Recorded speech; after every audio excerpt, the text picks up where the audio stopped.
Bè sẽ đây mùa đặc này bà này cứ chỉ tự tập hiệp bà nấu phơi chất sự mùi xì thâm mây bà phơi nơi không tiêu đồng khai từ bông khmúng bà phơi này cứ chỉ phơi ăn tập hiệp សម្រាប់ការដឹកជញ្ជូនរបស់គ្រប់ប្រភេទបែរសម្រាប់បងប្អូនបែរតែត្រូវការដីបាទនៅជាប់ជាមួយនឹងផ្លូវ 71C បាទនៅតំបន់ដែលខ្ញុំកំពុងតែធ្វើការថតនេះបងប្អូនអាចតាក់ទងមកខ្ញុំបានបាទដីនៅទីនេះគឺតម្លៃសមរម្យមែនទែនបាទហើយគឺជាប្រភេទដីជាប់ជាមួយនឹងផ្លូវរដ្ឋបាទផ្លូវ 71C ផ្ទាល់បាទមានតាមទំហំនិងតាមជម្រៅបងប្អូនបាទគឺយើងមានច្រើនតម្លៃខ្ញុំសម្រាប់បងប្អូនបាទដែលត្រូវការអាចអញ្ជើញមកមើលបានបាទទីតាំង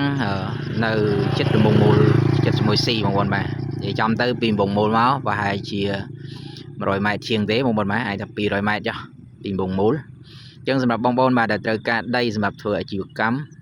បាទគឺបងប្អូនអាចអញ្ជើញមកមើលបានបាទធានាថាដីស្អាតបាទជាប់ជាមួយផ្លូវ 71C សូមអរគុណ